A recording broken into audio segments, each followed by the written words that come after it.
Call is now being recorded. गुरु परंपरा योग संस्थान में आप सभी का स्वागत है। आज के मैथ के क्लास में हम पढ़ने जा रहे हैं वही चीज, क्या काम नहीं, स्पीड, टाइम एंड डिस्टेंस, चाल, समय और दूरी। उसमें मैंने कल आप लोगों को बताया था कि कल क्या सैटरडे को जो क्लास हुआ था, मैंने सिंपल स्पीड से संबंधित प्रॉब्लम्स को मैंने आपके सामने क्लियर किया था। आज स्पीड से ही संबंधित दो प्रॉब्लम और हम सॉल्व करेंगे। उसमें आता है कि रेल वाला संबंधित, ट्रेन से संबंधित क्वेश्चंस और बोट एंड स्ट्रीम से संबंधित क्वेश्चन, ये आते हैं क्वेश्चन। आपके 2 नंबर क्वेश्चन में आता है कभी कभी।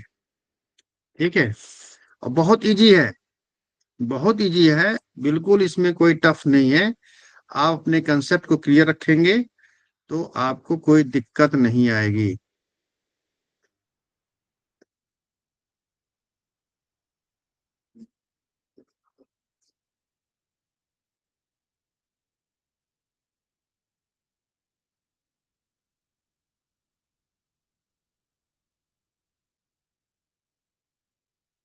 रेलगाड़ी से संबंधित प्रश्न, ठीक है।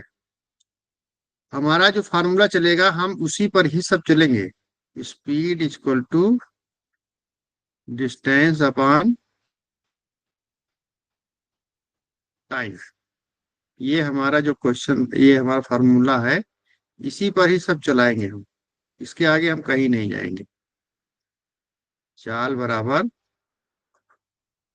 दूरी बटे समय, बस इन्हीं से हम काम चलाना है। ठीक है। रेलगाड़ी, इसमें रेलगाड़ी से संबंधित प्रश्न में क्या है, इसमें एक स्थिति ये है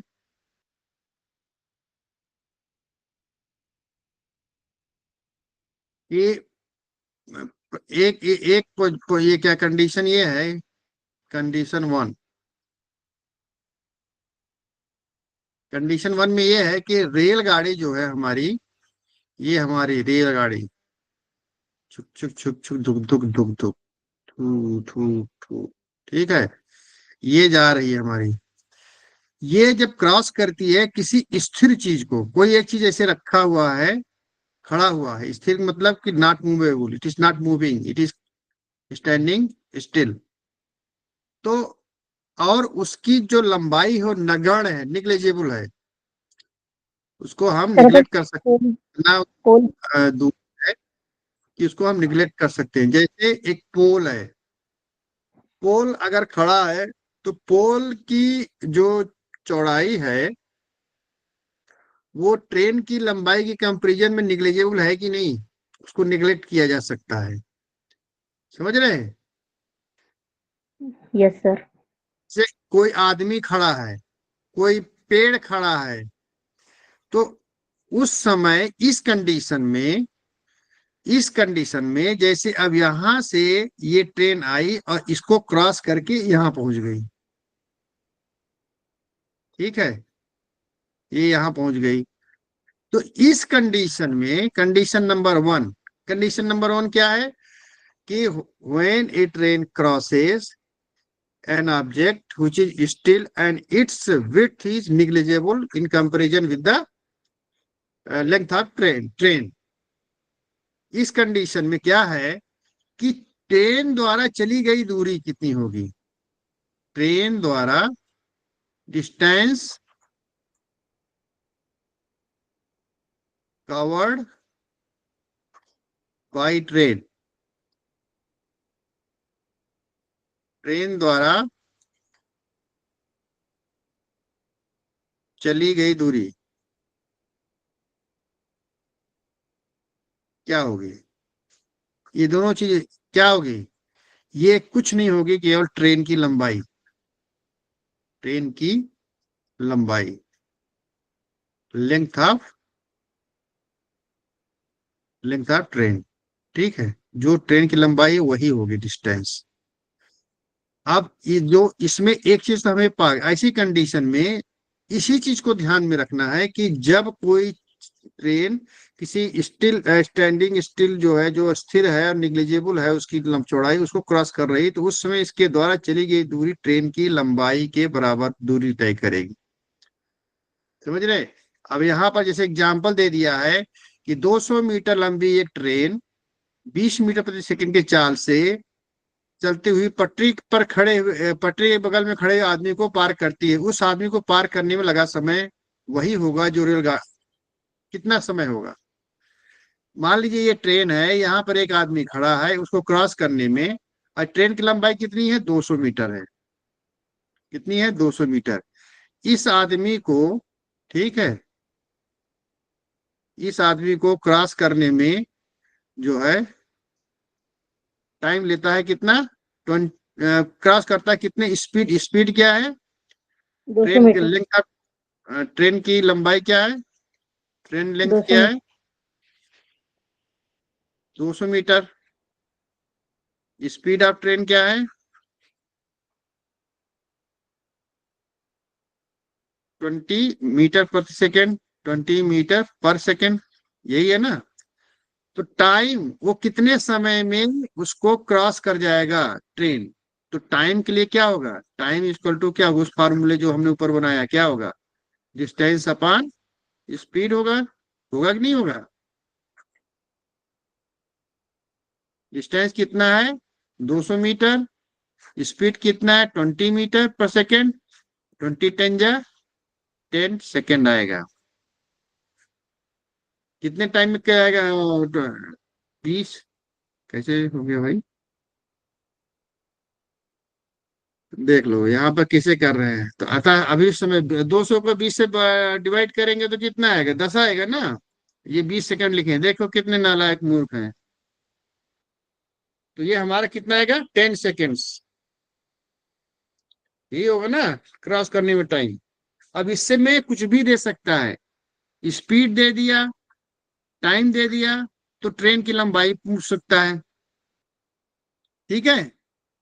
ट्रेन की लंबाई और टाइम दे दिया तो आपसे ट्रेन की स्पीड पूछ सकता है। ठीक है? ऐसे आता है नहीं? ऐसे क्वेश्चन पूछ सकता है ना? हाँ सर, पूछ सकते हैं। Yes sir. ये अब आपको केवल, और वो सारे क्वेश्चन इसी से पता चल जाएंगे? नहीं पता चल जाएंगे? हमको इन तीन में से कोई भी दो चीज पता रहेगा तो तीसरा चीज पता चल जाएगा। अब दो चीज की पता करने के लिए इसको मैंने इसलिए बताया कि यहाँ डिस्टेंस की प्रॉब्लम आती है कि डिस्टेंस क्या होगा, ट्रेन के द्वारा चली गई दूरी क्या होगी? ट्रेन के द्वारा चली गई दूरी केवल इस ट्रेन की लंबाई। ठीक है? अब दूसरा कंडीशन क्या दे रहा है कि कंडीशन नंबर 2 ये है कि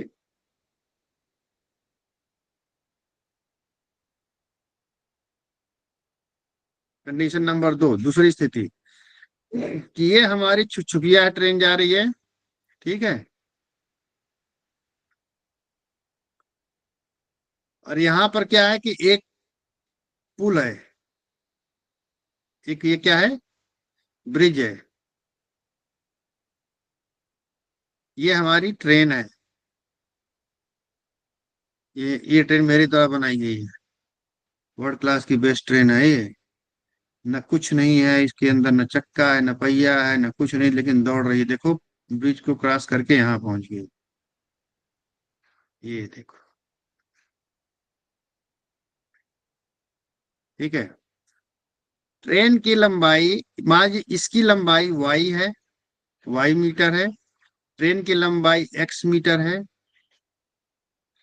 तो अब यहाँ पर स्थिति ट्रेन द्वारा कवर की गई दूरी क्या होगी, या इस ब्रिज को क्रॉस करने में कितना टाइम लगेगा, या इस ब्रिज को क्रॉस करने में कितनी दूरी चलेगी? टाइम नहीं, कितना दूरी चलेगा। जो दूरी वाला कंसेप्ट है वो क्लियर कर रहा हूं। एक प्लेटफॉर्म को, या एक ब्रिज को, या कोई भी ऐसी लंबाई की चीज हो जिसकी लंबाई लेंथ निग्लिजिबल नहीं है, वहां पर लेंथ निग्लिजिबल थी, तो हमने ट्रेन की लंबाई को ही covered distance covered by the distance मान लिया था, ट्रेन द्वारा चली गई दूरी माना था, वो होगी। लेकिन जब जो लेंथ है जिसको ट्रेन क्रॉस कर रही है वो निग्लिजिबल नहीं है, तब उस समय जो डिस्टेंस कवर्ड होगा वो होगा लेंथ ऑफ ट्रेन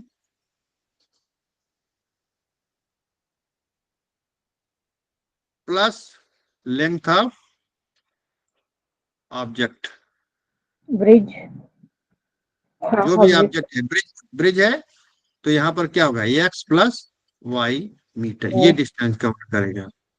बाकी सब फार्मूला वही रहेंगे। ठीक है, इस चीज को ध्यान रखना आप।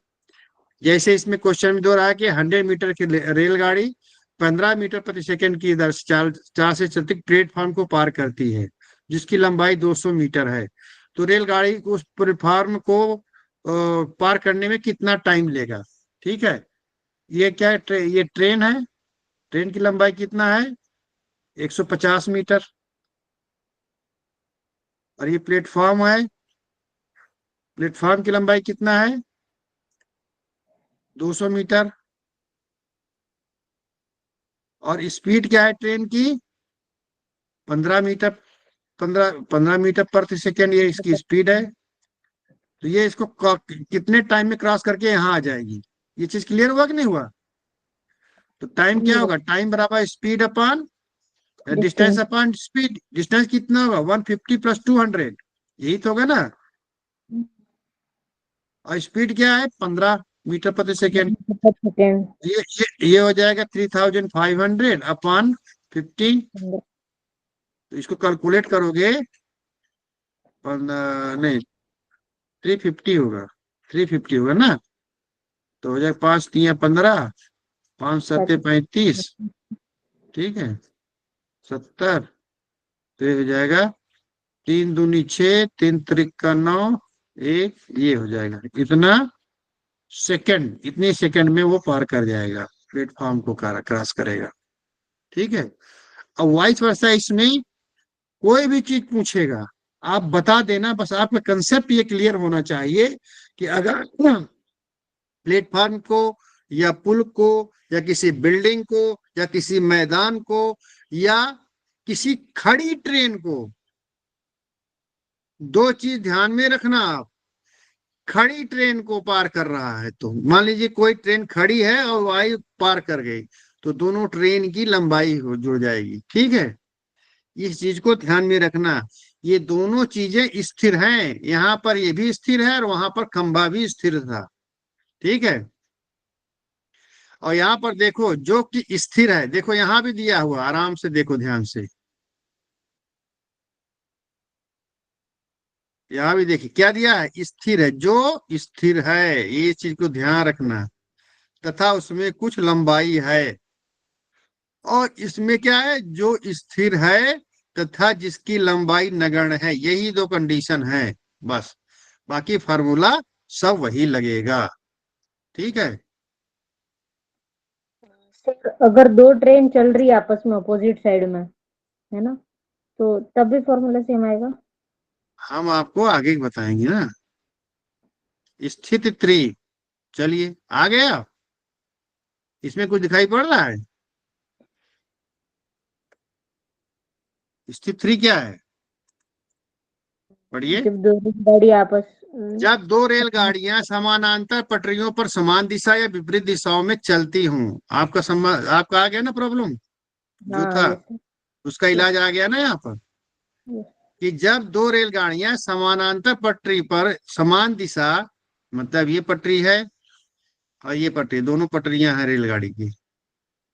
हाँ, अब उसमें एक दो होती है, तो दोनों एक ही दिशा में चल रही हो, या उसमें से एक दिशा एक विपरीत दिशा में चल रही हो, यही तो हो सकती है ना। उस कंडीशन में क्या करेंगे, आपको मैंने पहले ही बताया था कि तो इसमें क्या है, विपरीत दिशाओं में चलते तो एक दूसरे को पार करने में उनको एक दूसरे की कुल लंबाई के बराबर दूरी तय करनी पड़ती है।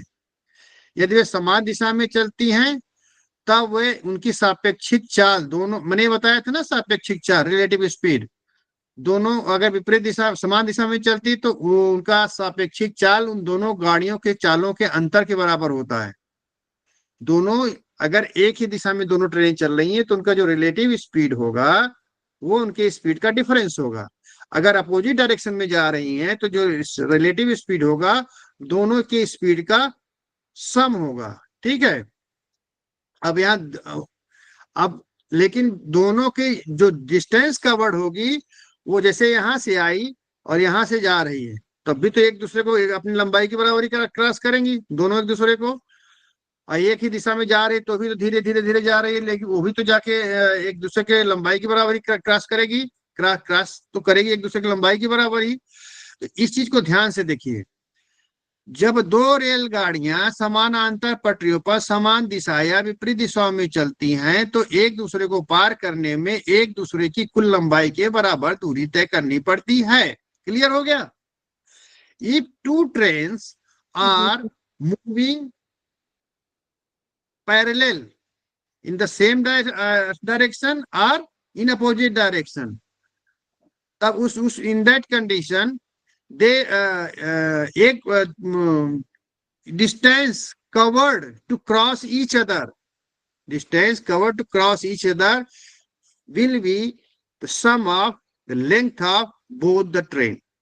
ठीक है, ये हो गया। और उसमें आगे देता है कि if the trains are moving in opposite direction the relative speed will be the sum of their speeds। if they are moving in the same direction then the relative speed will be difference of their speeds। ठीक है, ये दो चीज ध्यान में रख लेना, ये कंसेप्ट में क्लियर होना चाहिए, ये मेन चीज है।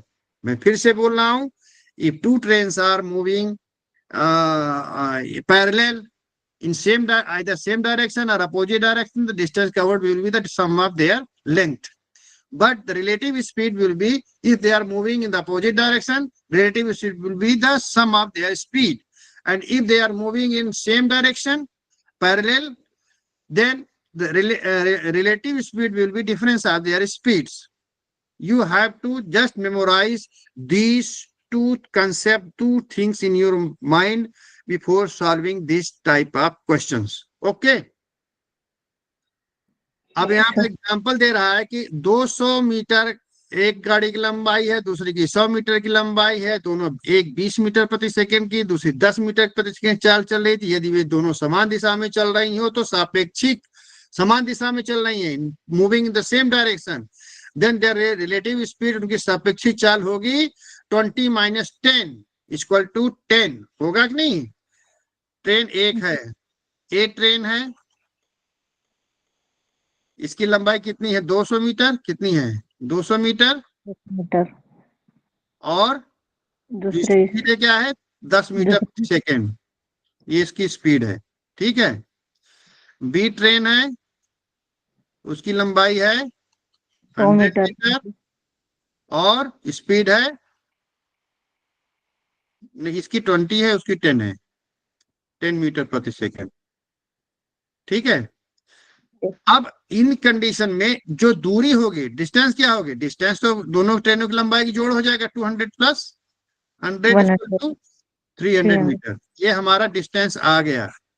अगर अब यहाँ पर आता है स्पीड की बात, तो if they are moving in the same direction then relative speed will be what? 20 minus 10 equal to 10 metre पर second. First condition same direction. ठीक है, same direction. Opposite direction 20 plus 10 30 metre पर सेकेंड।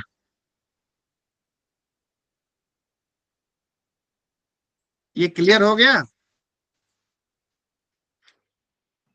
सर एक बार और एक opposite direction में जब train जाएगी तो ए और बी जो ट्रेन की लंबाई है ये सर सेम रहेगी, जो दोनों मतलब प्लस होगी ट्रेन दोनों। की लंबाई देखिए, आपको देखिए उसमें क्या लिखा है, जब दो रेलगाड़ियां समानांतर पटरी पर समान दिशा या विपरीत दिशा, दोनों कंडीशन दे दिया है, क्लियर लिखा हुआ है, कोई डाउट नहीं है उसमें। इफ दे आर रनिंग, मैं तो आपको बताया ना, जब सेम डायरेक्शन में जा रही तो भी तो उसकी लंबाई के बराबर ही जाके क्रॉस करेगी, जितनी वो एक दूसरे को। आप ये मत सोचो कि डिस्टेंस कितना कवर किया है, यहाँ पे यहाँ से वहां तक डिस्टेंस कवर करने का नहीं बोल रहा है। एक दूसरे को जब क्रॉस कर रही है तो एक दूसरे की लंबाई के बराबर ही तो क्रॉस करेंगी।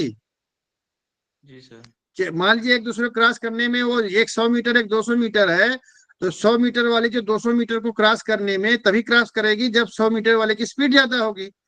और उसको क्रॉस करते करते मान लीजिए 5 किलोमीटर चली गई आगे, लेकिन एक्चुअल में उसको क्रॉस करने में क्या हुआ, एक दूसरे को क्रॉस करने में एक दूसरे की लंबाई के बराबर ही तो क्रॉस करेंगी। जी सर, जी सर, ये जी सब सर। बराबर।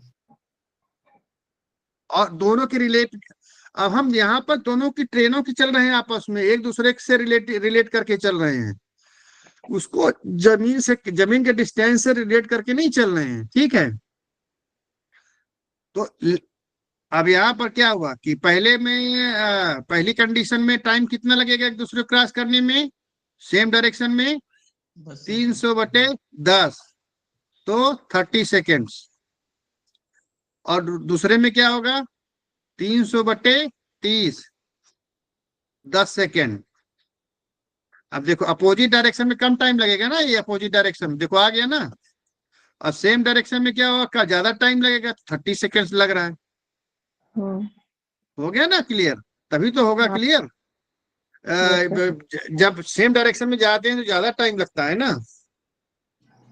तो हाँ सर, यहाँ पर ये और क्लियर हो जाना चाहिए कि सेम डायरेक्शन में जा रही है या अपोजिट डायरेक्शन में जा रही है, चल रही है, जब स्थिर है ट्रेन तो भी ट्रेन की अब यहाँ पर आपको मैंने बताया था कि पहले वाले कंडीशन में ट्रेन एक दूसरे को क्रॉस करे लेकिन दूसरी ट्रेन स्थिर है तो भी ट्रेन की लंबाई जुड़ रही। अब यहाँ पर आपको आ गया कि दो ट्रेनें आपस में एक दूसरे को क्रॉस कर रही हैं, चाहे उसमें से एक ट्रेन स्थिर हो, चाहे मूव कर रही हो, चाहे सेम डायरेक्शन में जा रही हूँ या अपोजिट डायरेक्शन में जा रही हूँ, जो उनकी जो हम इस डिस्टेंस निकालेंगे वो दोनों इस ट्रेनों की लंबाई को जोड़ देंगे। और जो रिलेटिव स्पीड होगा, अगर अपोजिट डायरेक्शन में जाएंगे तो स्पीड को जोड़ दिया जाएगा, और जो हमारा अगर सेम डायरेक्शन में जाएंगे तो उनकी स्पीड्स को माइनस कर दिया जाएगा, एक दूसरे छोटे में से बड़े, बड़े में से छोटे को माइनस कर दिया जाएगा, वो स्पीड आ जाएगी। और जो डिस्टेंस है उसमें से स्पीड को डिवाइड करेंगे तो हमें ट्रेन की रिलेटिव स्पीड पता चल जाए, वो क्या कहते हैं, टाइम पता चल जाए कि एक दूसरे को क्रॉस करने में कितना टाइम लग रहा है, ठीक है। अब ये हमारे ख्याल में आप लोगों को ये ट्रेन संबंधित क्वेश्चंस क्लियर हो गए होंगे, ठीक है। जी सर। ठीक, ये सर क्लियर है। आकांक्षा जी, मोहित जी, यश जी, रमेश सर, कैसे हैं? नमस्ते सर। कविता जी, सोनिका जी, आरजू जी, संतोष जी, नीतू जी, नमस्ते सर। नमस्ते सर जी। तो है ना, ये क्लियर हो गया ये क्वेश्चन जी ट्रेन सर। वाला। Yes sir. अब आगे बढ़ा जाए। अब आगे आता है, आगे टाइप के जो क्वेश्चन है उसमें कुछ वो भी कुछ नहीं है, सेम आपको कंसेप्ट क्लियर करना है। ये नदियां है,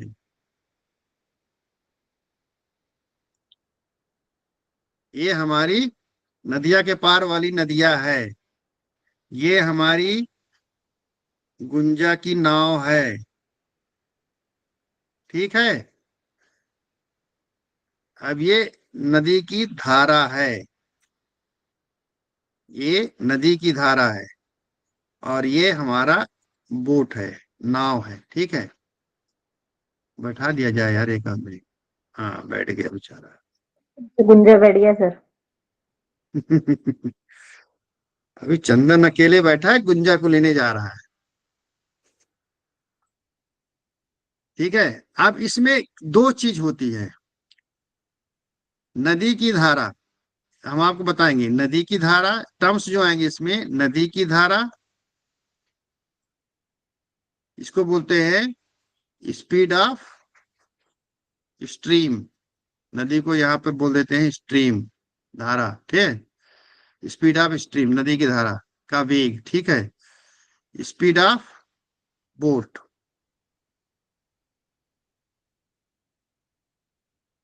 अब यहाँ पर जब भी आपको स्पीड ऑफ बोट बोला जाएगा तो स्पीड ऑफ बोट होगा जब पानी कांस्टेंट है। जैसे मान लीजिए कि वो एक तालाब है, तालाब में पानी कांस्टेंट होता है, वो तो मूव नहीं करता है। तो उस समय जब हम बोट को चलाते हैं तो उस समय जो बोट की स्पीड होगी वो स्पीड की वही स्पीड यहाँ पर भी उसको स्पीड ऑफ बोट बोला जाता है। ठीक है, मान लीजिए ये है हमारा स्पीड ऑफ स्ट्रीम एक्स है और स्पीड ऑफ बोट वाई है। ठीक है, अब यहाँ पर दो चीज होती है कि जब ये नाव नदी की धारा के दिशा में चलेगी, नदी की धारा के दिशा में चलेगी तो नाव की स्पीड बढ़ेगी या घटेगी? सर नाव की स्पीड बढ़ेगी सर। हाँ, बढ़ेगी ना? स्पीड बढ़ेगी सर नाव की। बढ़ेगी। तो इस चीज को थोड़ा ध्यान रखना कि जब हम ट्रेन में चल रहे थे, जब एक दिशा में चल रहे थे तो हमने रिलेटिव स्पीड क्या किया था? माइनस कर दिया था। माइनस कर दिया ठीक था है, सर। लेकिन यहाँ पर थोड़ा सा कटी हुई बात है भाई कि इसमें क्या होगा, ये जब धारा बह रही है तो धारा के ऊपर ही नाव है तो नाव की स्पीड को बढ़ा देगी। तो हमारा यहाँ पर जो रिलेटिव स्पीड होगा वो होगा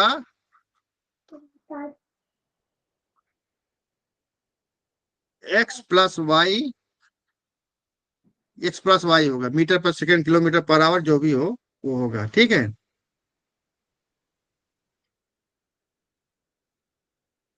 और अगर विपरीत दिशा में चल रही है तो एक्स माइनस वाई हो जाएगी, कम हो जाएगी ना, उसको खींच खींच के ले जाना पड़ेगा। और यहाँ पर ध्यान रखना कि विपरीत दिशा में तभी वो चलेगी जब बोट की स्पीड धारा की स्पीड से क्या होगी? ज्यादा हो, ज्यादा हो। ज्यादा होगी। किसकी स्पीड ज्यादा होगी? नाव धारा नाव की बोट की। स्पीड बोट की। धारा की होगी तो खींच ले जाएगी बाबा। तो इस चीज को थोड़ा सा कॉमन सेंस वाली बात है, उसको आप लोग ध्यान में रखना। ठीक है, अब जब इतना दे दिया है तो अब आपको क्या करना है, इससे संबंधित क्वेश्चन जो आएंगे नहीं सॉल्व हो जाएंगे? हो जाएंगे नहीं हो जाएंगे? हो जाएंगे। चलिए करते, चलें कुछ देखें कोई क्वेश्चन। ये तो आप लोगों को पता ही है। चलिए आपको हम कोई मिल जाए नाव वाली तो एक बार नाव वाली नाव पे चढ़ाते हैं, गुंजा को लेने चलते हैं। है कोई?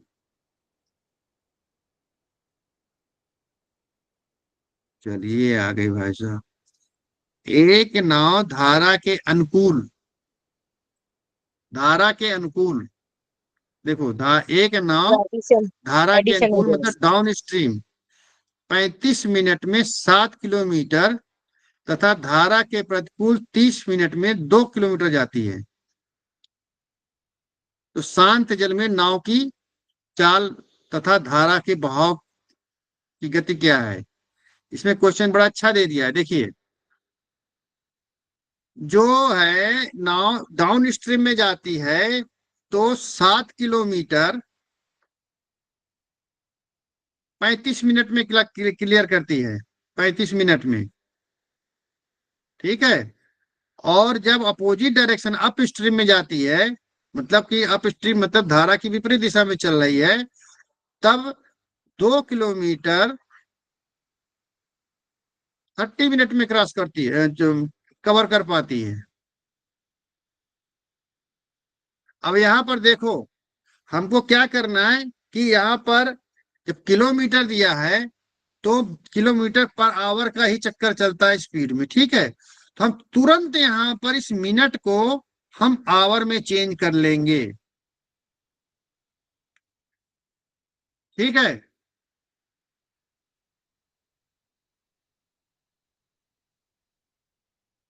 या नहीं भी चेंज करते हैं, देखो क्या इसमें इसमें चेंज किया है नहीं किया है? मिनट को आवर में कैसे चेंज करेंगे? 35 मिनट्स है ना सर। मिनट को आवर में चेंज करने के 60 से भाग कर दोगे तो आवर में नहीं हो जाएगा? अरे बाबा,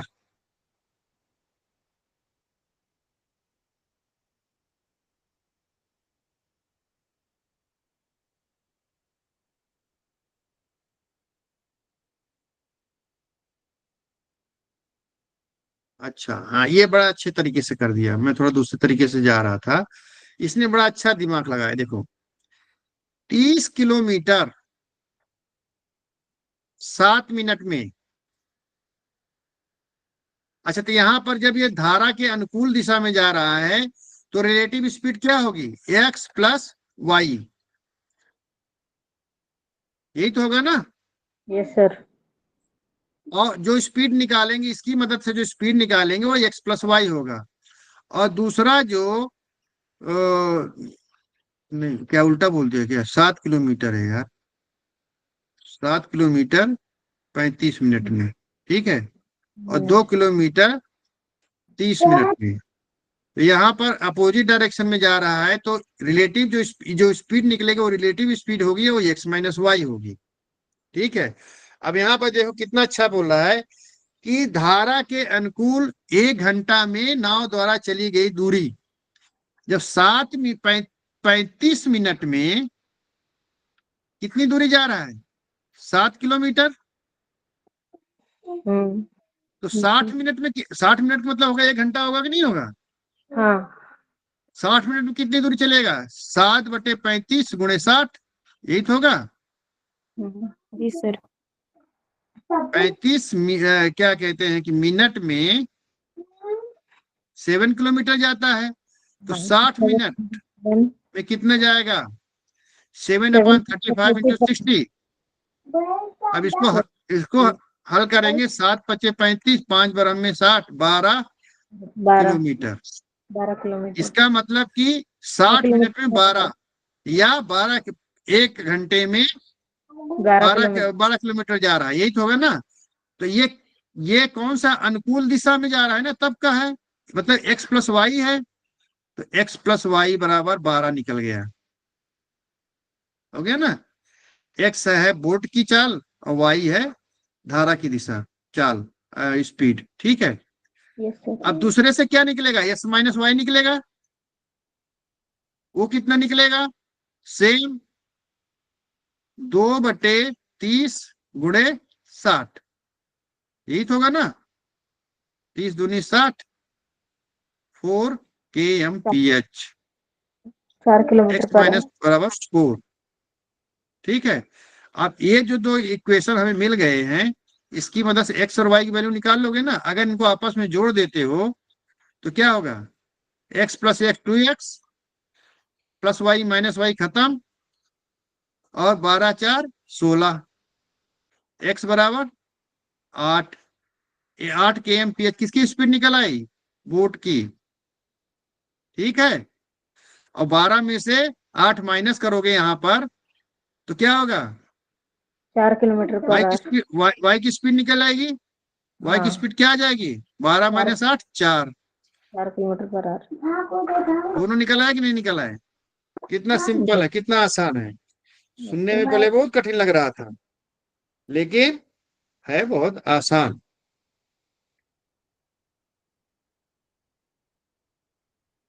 ये कैसे किया यहां से यहां तक, ये पता चला? Yes sir. अगर ना आया हो तो बताओ भाई, फिर से अगर कुछ भी डाउट हो तो बताओ।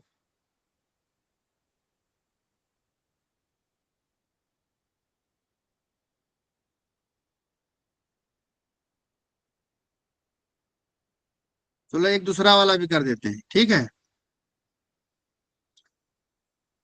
यस क्या है? सर। एक, हाँ बोलिए। एक नाव की चाल शांत जल में 9 किलोमीटर प्रति घंटा है, मतलब स्पीड ऑफ बोट जो है 9 किलोमीटर है। धारा के साथ 72 किलोमीटर की दूरी तक जाने और वापस आने में नाव को कुल 18 घंटे लगते हैं, तो धारा की गति क्या है? अब ये क्वेश्चन समझ में आया कि नहीं? क्या इसमें बोल रहा है कि स्पीड ऑफ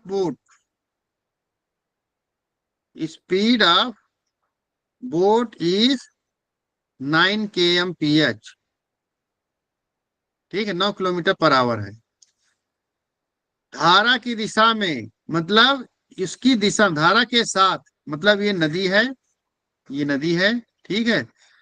72 किलोमीटर यहां से मान लीजिए ये स्थान ए है और ये है बी, ये दूसरा स्थान बी है, ए से बी तक जाता है। ठीक है, ये कितना है? 72 किलोमीटर है। ठीक है, तो जाने, अब यहां तक गया और यहां से वापस आया, तो कितना टोटल टाइम कितना ले रहा है? 18 आवर्स ले रहा है। ठीक है, तो धारा तो बोल रहा है कि इस स्ट्रीम की स्पीड क्या है। ठीक है, अब देखो 72 किलोमीटर गया और 72 किलोमीटर आया, तो टोटल डिस्टेंस कितना हो गया? 72 किलोमीटर जाने में कितना टाइम लग रहा है? देखो ऐसे निकालो, 72 किलोमीटर जाने में, मान लीजिए इसकी स्पीड बोट की नाव है, तो माना स्ट्रीम धारा की गति कितनी है? x kmph मान लो। तो जब इसके साथ जा रहा है, धारा की दिशा में जा रहा है, तो x+9 हो जाएगा।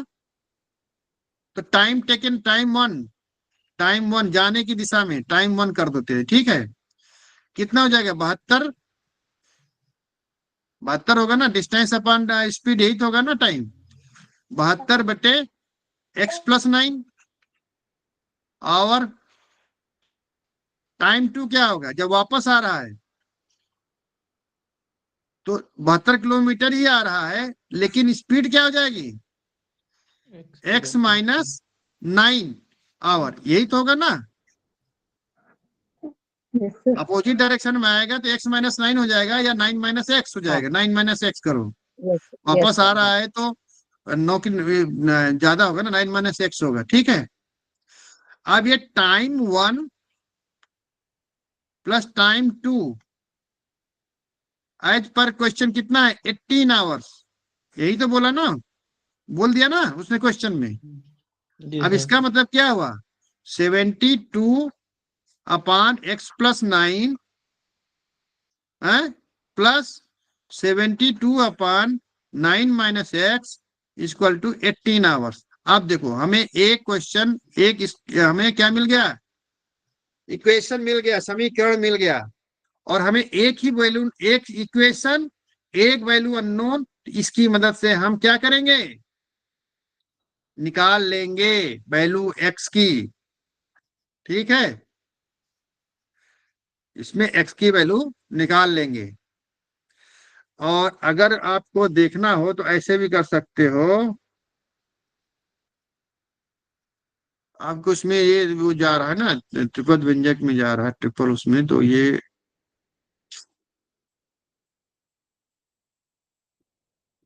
इक्वेशन आप सॉल्व नहीं कर पाओगे। तो इसमें ट्राई एंड एरर मेथड करके देखो। x की जगह पे एक रखो, यहां पर बोलते हैं, अब इसमें ट्राई एंड एरर मेथड होता है। ट्राई एंड हिट मेथड होता है ना, क्या है? हिट एंड ट्राई ना, क्या बोलते हैं? Hit and try method. कैसे? x की वैल्यू 1 रखोगे तो 9 × 1 = 10। ठीक है, तो 72/10 प्लस 72/8, 9 - 1 8 हो गया ना, 8 × 9 = 72, और 7.2 ये नहीं होगा, क्योंकि ये 18 के इक्विवेलेंट नहीं हो रहा है। अब यहाँ के करो, 2 करो, 9 × 2 = 11, 11 से करोगे तो भी नहीं आया, क्योंकि यहाँ डेसिमल आ रहा है। देखो यहाँ पे अगर ये 1 करते हैं 9 × 1 = 10, तब भी कंप्लीट डिवाइड नहीं हो रहा है, और यहाँ पर एक कंप्लीट संख्या आ रही है ना। तो आप ध्यान दो, यहीं से पता चल जाए कि हमें जो भी यहाँ संख्या लेंगे वो इनको कंप्लीट डिवाइड करेगी, है ना।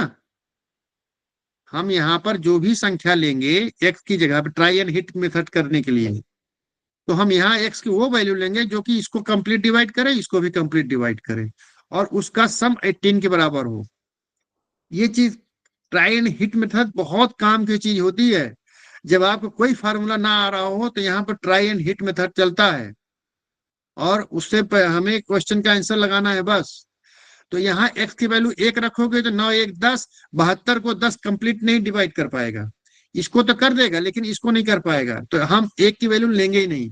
9 2 11, 2 लेंगे तो 9 9 2 11, 11 72 को नहीं डिवाइड कर पाएगा, 72 को कंप्लीट डिवाइड नहीं कर सकता, तो हम 2 को भी नहीं लेंगे, 3 को लेते, 9 3 12, 12 छंग 72, 9 में से 3 गए 6, 6 12 छंग 72 दोनों आ गया। देखो तो अब यहाँ पर x की वैल्यू 3 अगर रखते हैं तो 72/3 + 9 प्लस 72/9 - 3, यही होगा ना।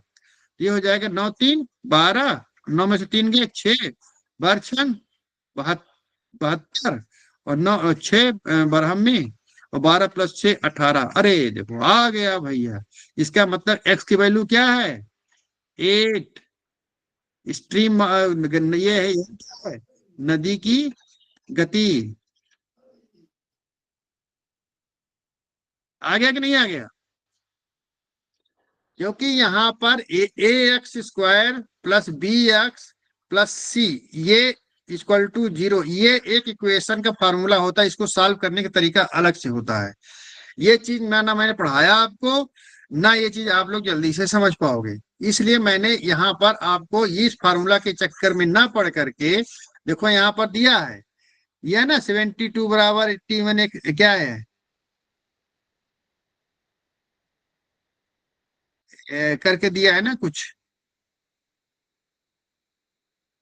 तो वो उसमें दिखाई नहीं पड़ा मेरे को।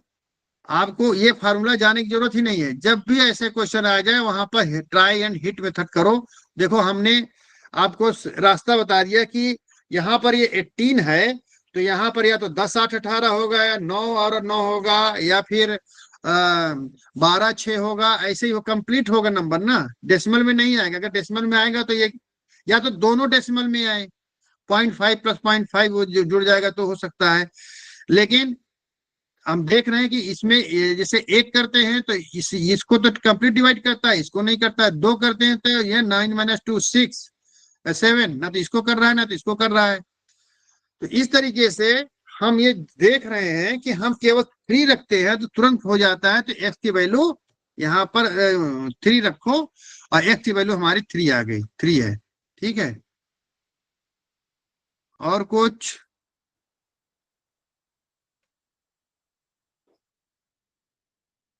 ऐसे इसमें भी है, एक नाव एक नदी में निश्चित दूरी तक धारा के अनुकूल जाने या प्रतिकूल वापस आने समय का अनुपात ये है, यदि धारा की इतनी है तो शांत जल में नौगत। अब देखो इसको मैं जरूर पढ़ाऊंगा, थोड़ा पढ़ा देता हूँ आप लोगों को, ठीक है, क्योंकि आप लोगों को थोड़ा सा एवरेज का भी इसमें क्लियर हो जाएगा।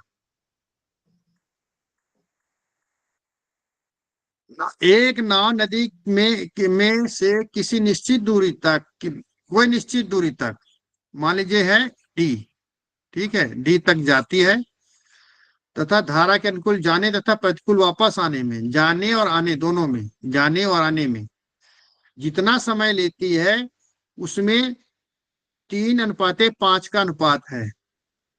मतलब यहाँ पर टाइम 1 T1 बराबर क्या है 3 और T2 बराबर क्या है 3K और 5K, यही होगा ना। टोटल टाइम कितना हो गया 3K + 3K एंड 5K। जो टाइम 1 टाइम 2 उसमें निकाला था वही इसमें भी आ गया, ठीक है। यदि धारा की गति 3 किलोमीटर हो, अब धारा की गति कितना है 3 तो 4 3 12 3 15, 15/4 kmph है, ठीक है। और बोट की स्पीड निकालनी है, ये है, ठीक है। अब क्या है, अब ये 3K कब होगा जब ये इन दोनों की स्पीड को जोड़ देंगे। मान लीजिए बोट की स्पीड है हमारा x, तो ये डिस्टेंस d जाने में, ये डिस्टेंस d जाने में कितना टाइम लगेगा, d बराबर स्पीड कितना हो जाएगा, डिस्टेंस कितना हो जाएगा, d कितना होगा स्पीड इंटू टाइम, यही तो होगा ना। स्पीड कितना होगा 15/4 और धन speed of boat, same direction में जा रहा है ना, सेम डायरेक्शन में जा रहा है ना। ये स्पीड जुड़ जाएगी, ये स्पीड ऑफ क्या है ना स्ट्रीम, ये स्पीड ऑफ बोट है, और टाइम टेकन कितना है 3K हो गया ना। और दूसरे बार वो भी तो वापस भी डी डिस्टेंस ही आएगी ना। उसमें क्या हो गया 15/4, स्पीड क्या हो जाएगी माइनस हो जाएगी अपोजिट डायरेक्शन में, और टाइम और टेकन 5 कितना है के 5 के। अब हाँ आपको यहां से पता चला डी बराबर ये, डी बराबर ये, इसका मतलब क्या हुआ 15/4 धन एक्स इंटू 3 के बराबर 15/4 माइनस एक्स इंटू 5 के। यही होगा कि नहीं? ये होगा ना, क्लियर हुआ ना ये? Yes sir. के से के खत्म हो गया। अब इसमें से x की वैल्यू निकल जाएगी कि नहीं निकल जाएगी? आसानी से निकल जाएगी ना। Yes sir.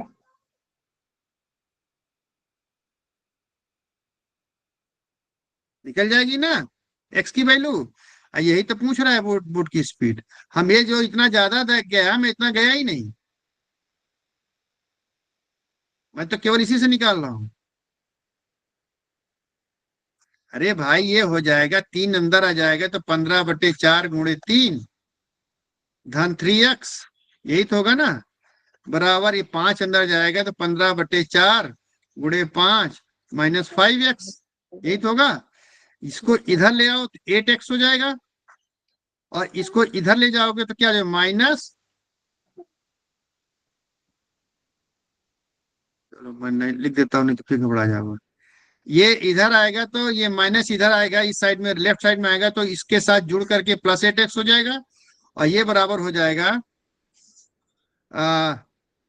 15/4 into 5 minus 15/4 into 3, यही होगा ना। 15/4 को बाहर ले लो, अंदर क्या बचे 5 माइनस 3, यही तो बचेगा। और ये है 8x बराबर, तो x बराबर क्या होगा 15/4, 5 माइनस 3 क्या 2, और ये क्या 8 नीचे आ जाएगा कि नहीं आ जाएगा 8? हाँ 8 नीचे आ जाएगा ना। हाँ सर। 2 बे बेस 2 4 15/16 क्या आएगा? ठीक है, ये इसकी स्पीड आएगी। क्या आ रहा है इसमें? 15 किलोमीटर आ रहा है। तो गया सर अपना। कहीं हम गुड़ा भाग में गड़बड़ किए हैं।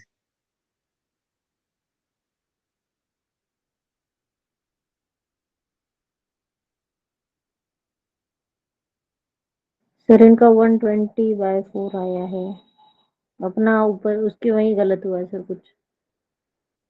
कहीं कैलकुलेशन में गड़बड़ हुआ है, यही फार्मूला। चलो एक बार कर देते, नहीं तो बोलोगे हमको बता देते हैं फिर। नहीं सर, इसको हम होमवर्क कर लेंगे। कर लोगे ना?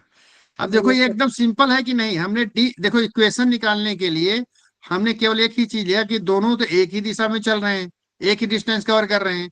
इसका मतलब मुझे एक इक्वेशन बनाने का ये क्लू मिल गया है, और उसी के बस रख लो, कुछ नहीं है, सब आ जाएगा उसी में। मैंने एकदम से इसकी तरीके से नहीं किया, एकदम अलग किया है, क्योंकि मैं अपने कंसेप्ट मेरे दिमाग में जो है मैं उसी के अनुसार चलता हूँ। मैं किताबों के भरोसे ज्यादा नहीं रहता, जो ये बताते हैं लंबा चौड़ा। ठीक है, तो अब आप लोग जो है ये स्पीड टाइम के क्वेश्चंस सब खत्म हो गए। हमने 2 दिन में 3 चैप्टर खींचे हैं। ठीक है, और ये सब आपके लिए प्रैक्टिस इसमें दिया हुआ है, खूब प्रैक्टिस दिया हुआ है। इनको सबको प्रैक्टिस कर लो। हिंदी वाला का भी पढ़ लेना, इसमें नाव रेलगाड़ी वाला जो भी है। और इसमें ज्यादा मतलब कोई ज्यादा बड़ा ज्यादा कठिन दे रहा है ना, तो ज्यादा उसके चक्कर में मत पड़ना। बहुत नॉर्मली क्वेश्चंस आते हैं, लेकिन बोट वाला जो क्वेश्चन होता है वो थोड़ा घुमा के देता है। इसलिए बोट वाले क्वेश्चन जितने आए उनको कर लेना, और बोट वाले क्वेश्चन को अच्छे से समझ लेना। बोट वाले क्वेश्चंस आए हैं, कई बार आए हैं। ट्रेन वाले भी क्वेश्चन आए हैं, कई बार आए हैं। ठीक है, तो आप इनको उसमें हल्के में मत लेना। बेचारा 2 नंबर का क्वेश्चन रहता है, 2 नंबर में आर या पार का गेम हो जाता है। ठीक है, सो आप लोग इसको